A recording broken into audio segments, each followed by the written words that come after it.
Hello student, welcome to my YouTube channel Rohit Academy. Student, आज हम इस वीडियो में आप लोगों को बताएंगे क्लास 10th का आप लोगों का सब्जेक्ट है साइंस है, यानी कि कक्षा 10 का आप लोगों का विषय है विज्ञान है। अर्धवार्षिक परीक्षा का ये आप लोगों का पेपर है 2024 और 2025 का न्यू पेपर है, वायरल पेपर है। और आप लोगों का ये जो पेपर का कोड है यानी कि पैटर्न आप लोग कह सकते हैं, इसका GM02 है। क्या है?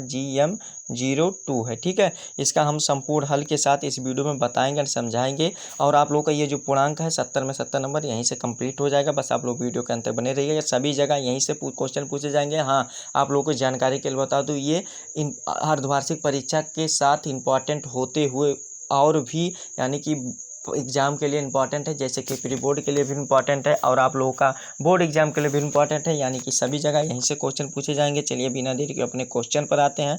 खंड आ यहाँ से हमारा स्टार्ट होता है, जिसमें से बहुविकल्पीय प्रश्न दिया गया, यानी कि MCQ दिया गया, मल्टीपल चॉइस क्वेश्चन दिया गया, 20 क्वेश्चन रहेंगे। उपखंड का यहाँ से हमारा स्टार्ट होता है, जिसमें से क्या क्वेश्चन दिया गया, देखिए वो फिजिक्स के क्वेश्चन दिए गए उपखंड का में। कि पहला क्वेश्चन MCQ वाला दिया गया है, प्यारा सा क्वेश्चन है। देखिए क्या दिया गया कि यदि आपतन कोण बराबर 30 अंश है तो परावर्तन कोण बराबर मान होगा, यानी कि इसका मान क्या हो जाएगा, तो इसका मान 30 ही अंश होता है। जितना आपतन होता है उतना परावर्तन ही होता है, यानी कि हमारा ए वाला ऑप्शन लॉक कर देंगे, यही राइट आंसर है। ठीक है, फिर दूसरा क्वेश्चन देखिए क्या दिया गया है कि विद्युत मीटर में खर्च विद्युत ऊर्जा मापी जाती है, यानी कि किस में मापी जाती है हमें ये बताना, तो किलोवाट घंटा में मापी जाती है। सी वाला हमारा ऑप्शन सही हो जाएगा इसका। फिर अगला क्वेश्चन देखिए क्या दिया गया है, तीसरा क्वेश्चन दिया गया आँख में निकट दृष्टि दोष का निवारण होता है, यानी कि किससे होता है हमें ये बताना, तो इसका जो राइट आंसर हो जाएगा उत्तल लेंस से होता है। किससे होता है?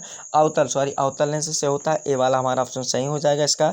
फिर अगला क्वेश्चन दिया गया प्रतिरोध का मात्रक होता है, प्रतिरोध का मात्रक जो होता है ओम होता है। क्या होता है? ओम होता है। ए वाला हमारा ऑप्शन सही हो जाएगा। फिर अगला क्वेश्चन देगा लेंस का क्षमता का मात्रक होता है डायोप्टर होता है, हमारा ए वाला ऑप्शन इसका पांचवें का भी राइट हो जाएगा। ठीक है, और जो 6 वाला क्वेश्चन देगा विद्युत मीटर में खर्च विद्युत ऊर्जा नापी जाती है, यानी कि किस में नापी जाती है हमें ये बताना है, तो उसका जो 6 का जो राइट आंसर हो जाएगा हमारा सी वाला ऑप्शन राइट हो जाएगा। किलोवाट घंटा में नापी जाती है। किस में नापी जाती है? किलोवाट घंटा में नापी जाती है। फिर अगला क्वेश्चन सातवां क्वेश्चन देगा ट्रक ड्राइवर के सीट के पास होता है, यानी कि उसके पास कौन सा मतलब क्या होता है हमें ये बताना, तो इसका जो राइट आंसर हो जाएगा सातवें का हमारा ए वाला ऑप्शन राइट हो जाएगा। उत्तल दर्पण होता है। क्या होता है? यानी कि जो सीट के पास होता है उत्तल दर्पण होता है, हमारा कौन सा ए वाला ऑप्शन इसका राइट हो जाएगा। फिर अगले क्वेश्चन पर आते हैं। देखिए अगला क्वेश्चन हमारा यहाँ से दिया गया उपखंड खा दिया गया, जिसमें से केमिस्ट्री के क्वेश्चन दिया गया। 8वां वाला क्वेश्चन इसमें पूछा गया है कि C+O2 गिव्स CO2 क्रिया में उत्पाद है, यानी कि इसमें प्रोडक्ट कौन सा है हमें ये बताना, यानी कि उत्पाद कौन सा है ये बताना, तो इसका जो राइट आंसर हो जाएगा CO2 है। क्या है बाबू? CO2, यानी कि C+O2 बनकर क्या प्रोडक्ट बना है? CO2, यानी कि कार्बन डाइऑक्साइड का निर्माण हुआ है। हमारा सी वाला ऑप्शन राइट हो जाएगा। जितना भी बता रहे हैं क्वेश्चन सभी को दिमाग में फीड कर लीजिएगा और 70 में 70 नंबर आप लोग को यहीं से कंप्लीट हो जाएगा। ठीक है, फिर अगला क्वेश्चन दिया गया है 9वां की धातु है, यानी कि जो बताना है धातु कौन सा है हमें ये इसमें ये बताना है, तो इसका जो राइट आंसर हो जाएगा कौन सा 9वें का जो सही आंसर हो जाएगा डी वाला हमारा ऑप्शन राइट हो जाएगा। CA हो जाएगा। क्या हो जाएगा? CA हो जाएगा, यानी कि हमारा यही हो जाएगा डी वाला ऑप्शन सही। ठीक, फिर 10 वाला क्वेश्चन देगा गंधक के अम्ल का सूत्र होता है, यानी कि गंधक के अम्ल का सूत्र क्या होता है हमें ये बताना, तो इसका जो राइट आंसर हो जाएगा H2SO4 होता है। क्या होता है? H2SO4 होता है, हमारा ए वाला ऑप्शन सही हो जाएगा। फिर अगला क्वेश्चन दिया गया एल्केन यौगिक का सूत्र होता है, यानी कि एल्केन कंपाउंड ऑफ मतलब और इसका कंपाउंड का क्या बताना है, फार्मूला बताना है, तो इसका जो राइट आंसर हो जाएगा 11 का सही आंसर हमारा कौन सा सूत्र होता है? CnH2n+2 होता है, यानी कि हमारा कौन सा ए वाला ऑप्शन सही हो जाएगा इसका। फिर अगला क्वेश्चन 12 वाला दिया गया मेंडलीव के आधुनिक आवर्त नियम आधारित तत्वों के हैं, यानी कि किस पर आधारित है हमें ये बताना, तो 12 का जो राइट आंसर हो जाएगा हमारा बी वाला ऑप्शन राइट हो जाएगा। परमाणु क्रमांक पर आधारित है, यानी कि हमारा 12 का बी वाला ऑप्शन सही हो जाएगा। फिर अगला क्वेश्चन 13 वाला दिया गया खाने के सोने का सूत्र है, यानी कि खाने का सोने का सूत्र क्या है हमें ये बताना, तो 13 का जो राइट आंसर हो जाएगा हमारा सी वाला ऑप्शन सही हो जाएगा, यानी AHCO3 हो जाएगा, यानी कि हमारा सी वाला ऑप्शन यही राइट हो जाएगा। फिर अगला क्वेश्चन उपखंड गा दिया गया, जिसमें से 14 वाला क्वेश्चन पूछेगा पादपों में प्रकाश संश्लेषण द्वारा भोजन का निर्माण होता है, यानी कि किससे होता है हमें ये बताना, तो 14 का जो राइट आंसर हो जाएगा पत्ती में होता है। किस में होता है? पत्ती में होता है, हमारा बी वाला ऑप्शन इसका राइट हो जाएगा। फिर अगला क्वेश्चन दिया गया 15 वाला कि जितना भी भी क्वेश्चन बता रहे हैं ना बाबू, सभी most important, very most important question है। सभी जगह, सभी एग्जाम में, सभी के पेपर में यहीं से क्वेश्चन पूछे जाएंगे, तो इसको दिमाग में फीड जरूर कर लीजिएगा, ठीक है। आप लोगों का 70 में 70 नंबर कंप्लीट हो जाएगा, ठीक है। 15 वाला क्वेश्चन दिया गया, सबसे बड़ी पाचन ग्रंथ होती है। देखो ये भी मोस्ट इंपॉर्टेंट क्वेश्चन है, सभी मोस्ट इंपॉर्टेंट क्वेश्चन है कि सबसे बड़ी पाचन ग्रंथ क्या होती है? यकृत होती है। क्या होती है? यकृत होती है बाबू। ए वाला हमारा ऑप्शन सही हो जाएगा इसका। फिर अगला क्वेश्चन 16 वाला दिया गया है कि फेफड़ों में शुद्ध रक्त आता है, यानी कि फेफड़ों में शुद्ध रक्त किससे आता है, हमें ये बताना है। तो इसका जो राइट आंसर हो जाएगा, क्या हो जाएगा? 16 का राइट आंसर हमारा ए वाला ऑप्शन राइट हो जाएगा। बाएं अलिंद से आता है। कैसे आता है? बाएं अलिंद से आता है। ए वाला ऑप्शन हमारा सही हो जाएगा। फिर अगला क्वेश्चन 17 वाला दिया गया, विटामिन सी के मुख्य स्रोत है, यानी कि विटामिन सी के मुख्य स्रोत कौन कौन से होते हैं, हमें ये बताना। तो इसका मुख्य स्रोत कौन सा है, हमें ये बताना है, यानी कि इसमें ये बताना है कि मुख्य स्रोत किस में पाया जाता है विटामिन सी के, ठीक है। तो इसका जो हमारा 17 का जो राइट आंसर हो जाएगा हमारा डी वाला ऑप्शन राइट हो जाएगा। नींबू में पाया जाता है। किस में पाया जाता है?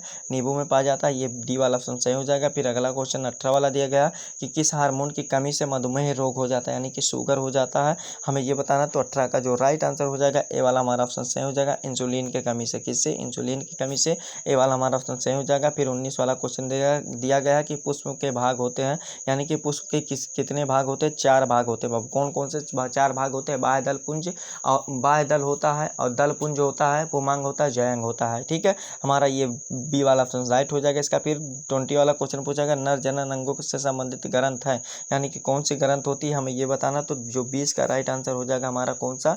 देखो इसका 20 का जो राइट आंसर हो जाएगा हमारा ए वाला ऑप्शन राइट हो जाएगा। क्या हो जाएगा? प्रोस्टेट ग्रंथ होती है। क्या होती है? प्रोस्टेट ग्रंथ होती है। हमारा ये कौन सा? यहाँ पर देखो कापर ग्रंथ हो जाएगा बाबू। यहाँ पर देखो इसका जो राइट आंसर हो जाएगा कौन सा हो जाएगा? जानते हो? नर जनन। इसको कंफ्यूज नहीं होना बाबू, देखो बता दे रहे हैं कि नर जनन अंगों के संबंधित ग्रंथ होती है। तो देखो इसको आप लोग कमेंट करके बताइएगा, ठीक है। हम नहीं बताएंगे बाबू, आप लोग इसको कमेंट करके बता दीजिएगा कि भैया ये आप लोगों का ये 20 का आप लोगों का ए वाला सही है या बी वाला। आप लोग इसको कमेंट करके बता दीजिएगा कि सर ए वाला सही है या बी वाला सही है। इसको कमेंट करके जरूर हमें बता दीजिएगा। और खंड बा यहाँ से हमारा स्टार्ट होता है, जिसमें से वर्णनात्मक प्रश्न दिए गए हैं, और इसको अच्छे तरीके से मन करेगा तो आप लोग इसको तैयार भी तक कर लीजिएगा, ठीक है। और लघु उत्तरीय क्वेश्चन दिया गया है, जिसमें से देखिए क्या दिया गया लघु उत्तरीय क्वेश्चन में कि मानव नेत्र की सामंजस्य क्षमता को परिभाषित की, यानी कि परिभाषा बताना है इसके अच्छे तरीके से इसको समझाना है। जिसमें से आप लोगों का ये 4 नंबर का क्वेश्चन दिया गया, तो इसको भी आप लोगों को रफ कॉपी में कर लेना है नोट, और इसको अच्छे तरीके से वेल कंप्लीट कर लेना है, ठीक है। तो ये वाला भी वेल कंप्लीट हो जाएगा ना। फिर अगला क्वेश्चन इसमें दिया गया है, क्या देखिए यहाँ पर कि अगला क्वेश्चन दिया गया है कि इसमें जो दूसरा क्वेश्चन पूछा गया, उत्तल लेंस के फोकस पर स्थित वस्तु के प्रतिबिंब का बनना आरेख खींच करके दर्शाइए कि बने हुए प्रतिबिंब की प्रकृति एवं स्थिति भी लिखिए, यानी कि 4 नंबर का क्वेश्चन है। तो इसको भी अच्छे तरीके से आप लोग तैयार कर लीजिएगा। तीसरा क्वेश्चन देगा, निकट दृष्टि दोष किसे कहते हैं और इस दोष के निवारण किस प्रकार किया जाता है, किरण आरेख द्वारा स्पष्ट कीजिए। तो ये वाला भी अच्छे तरीके से बाबू तैयार कर लीजिएगा। बताना हमारा काम है और तैयार करना आप लोग का काम है, ठीक है। फिर द्वितीय उत्तरीय क्वेश्चन यहाँ से हमारा स्टार्ट होता है, जिसमें से केवल एक ही क्वेश्चन को हल करना है, जिसके लिए 6 नंबर दिया जाएगा। चाहे आप चौथे का वाला कीजिए, चाहे आप खा वाला कीजिए। खा वाला क्वेश्चन दिया गया, उत्तर लेंस के सम्मुख विभिन्न स्थितियों में रखी वस्तु के लेंस के द्वारा प्रतिबिंब की स्थिति, आकार और प्राकृतिक किरणों को आरेख को दर्शाइए। 6 नंबर का क्वेश्चन है, तो इसको भी अच्छे तरीके से तैयार कर लीजिएगा। खा वाला क्वेश्चन दिया गया, प्रिज्म क्या है और किसी प्रिज्म द्वारा प्रकाश का अपवर्तन को समझाइए। 6 नंबर का क्वेश्चन है, इसको भी अच्छे तरीके से आप लोग तैयार कर लीजिएगा। उपखंड खा यहाँ से स्टार्ट होता है, जिसमें से केमिस्ट्री के क्वेश्चन दिए गए हैं।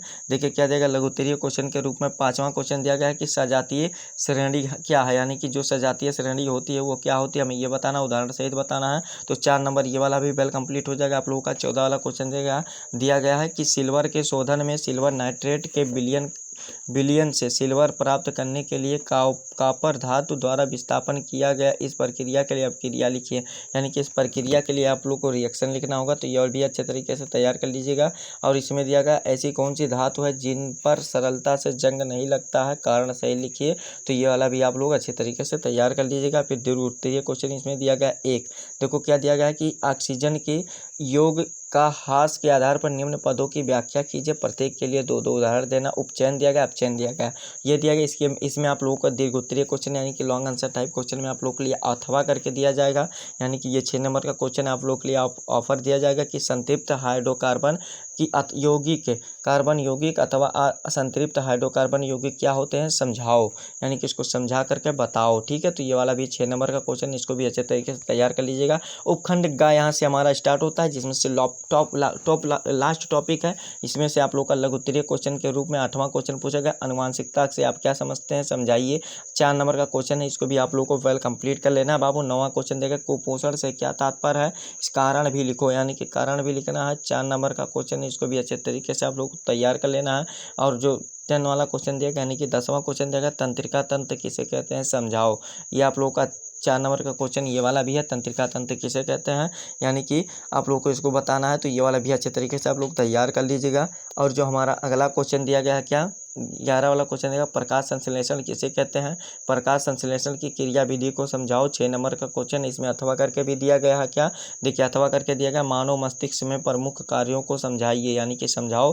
तो ये वाला भी अच्छे तरीके से आप लोग को तैयार कर लेना। ठीक है, तो यही आप लोग का लास्ट क्या था, लास्ट आप लोग का क्वेश्चन था कक्षा 10 का विज्ञान का पेपर था, बिल्कुल वायरल पेपर, न्यू पेपर था 2024 और 2025 के लिए। ठीक है, बोर्ड एग्जाम के लिए भी, प्री बोर्ड के लिए भी और अर्धवार्षिक के लिए तो है ही। ठीक है, आप लोग को संपूर्ण एक तरीके से 70 में 70 नंबर जो पूर्णांक आप लोग का था, संपूर्ण तरीके से हमारे द्वारा आप लोग को इस वीडियो में बताया गया और समझाया गया। आप लोग को ये हमारा प्यारा सा वीडियो कैसा लगा है, कमेंट करके जरूर बताइएगा। हाँ, अगर आप हमारे चैनल पर नए हो तो चैनल को सब्सक्राइब कर लीजिएगा, बेल आइकन को दबा दीजिएगा। और इस वीडियो को बाबू क्या करना है कि कक्षा 10 के यानी कि क्लास 10th के जितने भी स्टूडेंट हैं उनके पास अधिक से अधिक जरूर शेयर करके इस वीडियो को पहुँचा दीजिएगा। ठीक है, चलिए हम आप लोगों से मिलते हैं नेक्स्ट वीडियो में नेक्स्ट टॉपिक के साथ।